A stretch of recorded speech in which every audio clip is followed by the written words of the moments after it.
Et voilà, on y est, GPT-4 est enfin disponible depuis quelques minutes en France pour les abonnés premium à ChatGPT, les membres de ChatGPT+, donc les personnes qui payent 20 $ par mois. Rappelez-vous, quand vous allez sur l'option GPT+, eh bien vous voyez ici qu'il y a un accès prioritaire aux nouvelles fonctionnalités. Je suis abonné à ChatGPT+, j'ai donc accès en avant-première à GPT-4 et je vous propose de tester tout ça ensemble. Vous allez voir, on va tester différentes fonctionnalités. C'est juste hallucinant ce que vous allez pouvoir faire avec cette évolution de ChatGPT.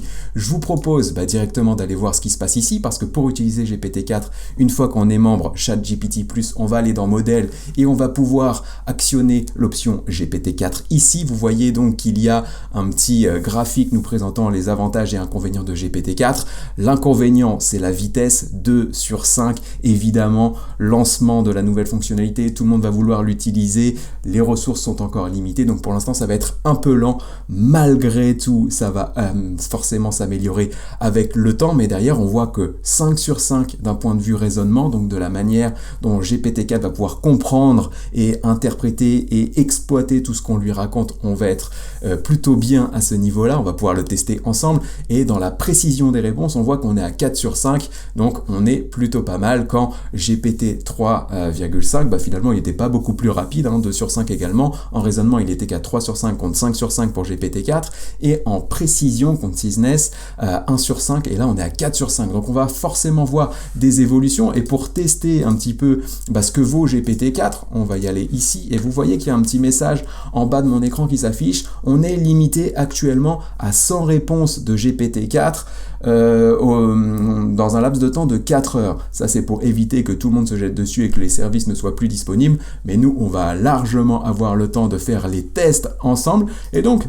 puisqu'on est en ce jour de grève dans un contexte si particulier, on va tester la puissance de GPT-4 en lui demandant, j'avais préparé mon prompt juste ici, de nous proposer des solutions pour sauver le régime des retraites en France, mais de le faire de manière assez sympa, puisqu'on va lui demander de mettre ça dans un tableau avec les avantages et les inconvénients de chacune des solutions qu'il va pouvoir nous proposer. Donc on va lancer un petit peu la machine ici. Donc on voit effectivement que GPT-4, maintenant il a un petit icône noir qui apparaît. Il commence à créer le tableau, c'est plutôt rapide là-dessus. Effectivement, donc il va nous proposer la solution qui est en train d'être débattue actuellement, augmenter l'âge de départ à la retraite. Donc on voit que effectivement ça va prolonger la durée de cotisation, ça c'est pour l'avantage, ça va réduire le fardeau financier sur le système, etc. Donc on voit aussi qu'il y a des inconvénients. On voit que le tableau, malgré tout, il n'est pas encore très bien construit, puisqu'il y a un petit problème de cases sur la première solution. Mais bref, voilà, ChatGPT se lance. On ne va pas forcément attendre de voir un petit peu tout ce qu'il nous propose, mais voilà, aujourd'hui, il est capable de créer un tableau. Il a bien compris ce qu'on lui demandait. Il propose des solutions assez intéressantes, les avantages, les inconvénients. Si vous souhaitez regarder un petit peu plus en détail, je vous suggérerais de mettre pause pour voir un petit peu ce qu'il y a décrit dans le tableau, parce que j'ai d'autres fonctionnalités qui sont encore plus folles à vous présenter. Vous allez voir, c'est juste hallucinant ce qu'on peut faire. La première chose que je vous propose de regarder maintenant, c'est ici. Je suis sur un document PDF qui est le rapport GIEC 2022. Vous voyez que ce document fait, alors on va dérouler, on va aller jusqu'au bout des choses. Ce document fait plus de 200 pages. Voilà, j'ai pas le nombre de pages, mais voilà, je scroll. Il y a un nombre infini de pages, enfin en tout cas un volume assez costaud de contenu dans ce document. Et pourquoi je vous présente ça ? Parce qu'en fait, une des évolutions de GPT-4, c'est qu'il est capable de traiter 25 000 mots quand GPT-3 n'était capable que d'en traiter finalement 3000. Donc là, on en se retrouve avec un document assez costaud qui, plus est un format PDF, et donc on va voir si ChatGPT dans sa version 4 est capable de comprendre le document et de nous en faire un résumé. Je vous spoil, oui, il est capable, puisque j'ai fait le test pour cette vidéo. Et en fait, quand vous êtes abonné à ChatGPT+, vous avez la possibilité de utiliser des liens dans vos prompts pour justement demander des petites choses à ChatGPT. Donc là, c'est la première astuce aussi que je peux vous donner quand vous êtes abonné premium. C'est pas seulement dans le 4, c'est aussi dans GPT-3, comme on l'avait par le passé, vous avez la possibilité, en étant premium, de lui proposer des liens ici. Et donc, ce que j'ai fait, pour tester un petit peu la puissance de GPT-4, je lui ai demandé de me faire un résumé en français du rapport complet du GIEC qui, vous le voyez ici, est bien un fichier au format PDF. Et donc on regarde la réponse de GPT-4 qui a été assez rapide à sortir. Et bien en fait il me dit qu'effectivement c'est le rapport du GIEC, qu'il traite de la gestion des risques de phénomènes extrêmes et catastrophes pour les adapter au changement climatique. Il a été publié a priori celui-ci en 2012 et donc on voit derrière qu'il nous sort les 6 points clés de ce rapport. Là c'est pareil, je vous laisserai mettre sur pause si vous souhaitez un peu plus loin, mais en gros il a pris ce document et il a réussi à en faire la synthèse, ce qui est juste hallucinant. L'autre point qui nous intéresse, et je vais commencer à spoiler, c'est que comme nous l'avons vu dans la page de vente juste ici, vous l'avez sans doute déjà vu cette page, peut-être même que vous avez vu ma vidéo de présentation sur le sujet quand GPT-4 a été annoncé par OpenAI, mais en fait dans la vidéo de présentation, donc on nous apprend juste ici que ChatGPT est capable de comprendre une image, de l'interpréter et du coup de répondre à nos questions sur cette image. Ce que j'ai fait, c'est que j'ai pris une image ici avec des ingrédients au hasard, une image que j'ai trouvée sur Google Images, et je vais demander à ChatGPT, à partir de cette image, de me proposer une recette, même 3 recettes de repas avec ces ingrédients, et donc on va pouvoir valider avec ce test que GPT-4 comprend bien ce qui se passe sur une image et peut répondre à nos questions à partir de celle-ci. Et là c'est pareil, je vous spoil parce que j'ai fait le test pour préparer la vidéo pour qu'elle soit le plus rapide possible, mais je lui ai dit, j'ai ces ingrédients sous la main, je lui ai mis la photo, le lien de la photo que nous avons juste ici, est-ce que tu peux me proposer 3 recettes? Et donc à partir de là, on a ChatGPT qui nous dit, oui, je suis capable, je vais te proposer 3 recettes faciles et en plus, comme c'est des aliments principalement de sources de protéines, eh bien je vais te proposer des recettes avec des suggestions d'accompagnement derrière. Et donc on voit qu'en 1, il nous propose une omelette aux légumes, donc on a les ingrédients qu'on retrouve bien sur la photo ici, et derrière on a les instructions qui vont bien.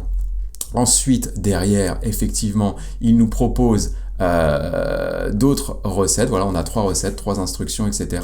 Donc, on voit effectivement que ChatGPT, aujourd'hui, dans sa version 4, GPT-4, est bien capable d'interpréter les images et de rebondir sur, de répondre aux questions qu'on peut lui proposer, sur ces images. L'autre point que je souhaitais vous montrer, puisque finalement c'est les thématiques qu'on aborde aussi sur la chaîne et je vous ferai une vidéo spéciale sur comment utiliser ChatGPT pour améliorer son référencement, pour travailler ce qu'on appelle le SEO, c'est ça le référencement naturel pour attirer des visiteurs à partir des moteurs de recherche. Eh bien on pose la question à GPT-4 suivante et on va réussir à avoir une liste de 10 mots-clés avec le nombre de recherches mensuelles pour ces mots-clés et la difficulté SEO pour bien se référencer sur ces mots-clés-là. Et ça, c'est indispensable pour une bonne stratégie de référencement. Pourquoi? Parce qu'on va avoir les mots-clés, le potentiel de recherche, le niveau de concurrence, et en fonction de ce niveau de concurrence et de ce volume de recherche, on va pouvoir se dire, ok, ce mot-clé-là, il est intéressant parce que peu concurrentiel, mais finalement assez saisi pour que je puisse me positionner. Ce mot-là, je l'oublie parce qu'effectivement, il y a peu de recherche ou trop peu par rapport au volume de concurrence qui me demanderait un effort surhumain pour bien me référencer.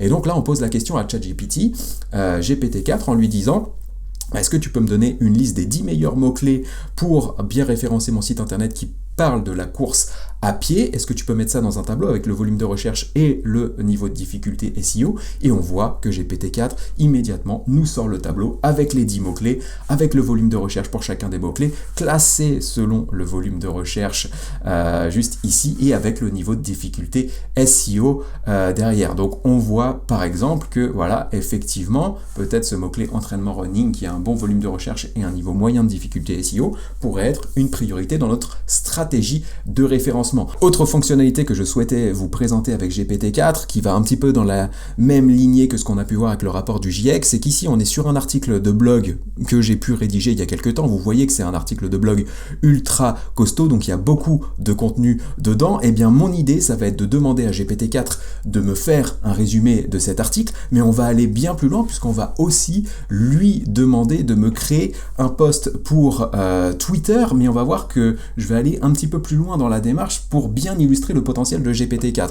Donc là ici, on voit GPT-4, j'avais préparé aussi ça pour le bien de la vidéo, pour qu'elle soit le plus rapide possible, de me faire un résumé pour la page que nous avons ici. Donc j'ai bien repris l'URL, l'adresse de cet article de blog. Donc on voit derrière effectivement que ChatGPT a bien compris que c'était un article qui était sur mon blog ludosln.net. On a vu ici que je présentais les différentes étapes pour créer un article de blog efficace, et donc il me ressort les 10 points clés de l'article. Ça c'est hyper intéressant, mais derrière je vais aller bien plus loin puisque je vais lui demander de me faire un thread, pardonnez-moi pour l'accent un peu bizarre, un thread Twitter pour promouvoir cet article. Un thread Twitter, c'est quoi? C'est un tweet en plusieurs tweets finalement. Vous allez rédiger plusieurs tweets pour traiter un sujet un peu plus en profondeur que si vous étiez limité par le nombre de caractères d'un seul.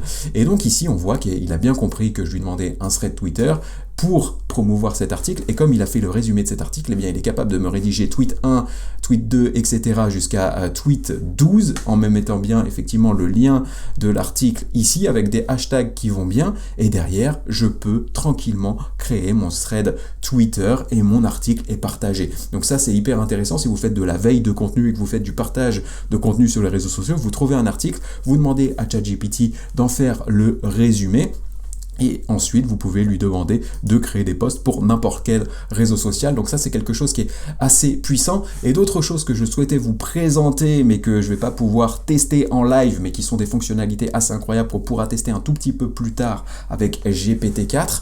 Je vais passer par des tweets qui ont bien buzzé et que vous pourrez retrouver. Je vous mettrai sans doute les liens en description. Mais première chose que je souhaitais vous montrer ici, donc je vais peut-être couper le son de cette vidéo, mais c'est forcément quelque chose que vous avez...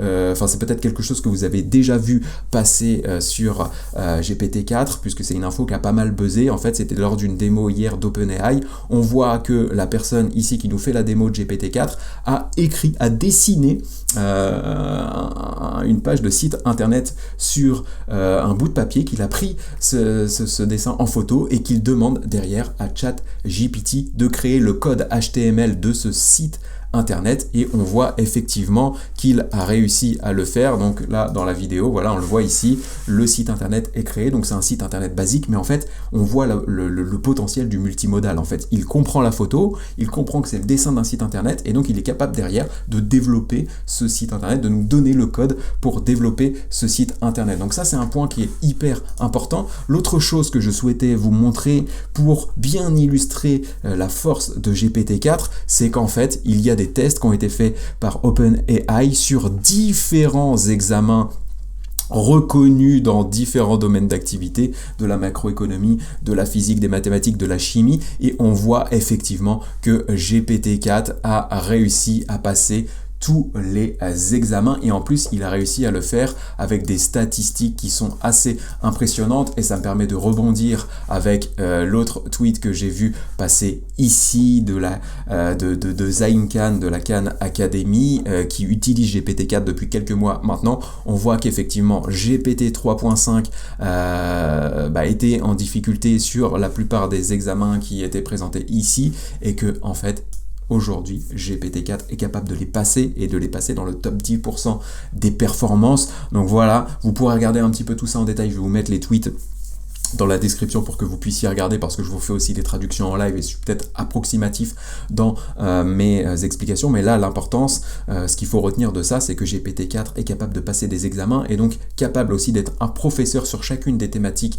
ici. Et voilà, comme le dit Zain, effectivement les examens, que ce soit dans les universités, dans les écoles, etc., vont devenir obsolètes, et ça va nécessiter du coup de révolutionner sans doute des choses, de modifier en profondeur nos systèmes d'éducation notamment. Donc ça, c'est un point essentiel que je souhaitais vous présenter. Et l'autre chose aussi que j'ai trouvé intéressante dans les tweets que j'ai pu récupérer ce matin sur GPT-4, on a ici Connor qui nous dit qu'il a mis dans GPT-4 un contrat Ethereum, donc là c'est de la crypto-monnaie, je vais pas rentrer dans les détails, mais il a mis effectivement un petit peu le code de ça dans ChatGPT, et que derrière, du coup ChatGPT a été capable de trouver les problèmes qu'il y avait dans ce contrat et du coup d'apporter les solutions à ce problème. Donc pourquoi je voulais vous montrer ce tweet? Déjà parce que effectivement le volume d'informations d'un contrat Ethereum est assez costaud, donc ça illustre bien le potentiel de GPT-4 qui peut traiter bien plus de données que GPT-3. On a vu qu'il était 500 fois plus puissant que GPT-3, donc ça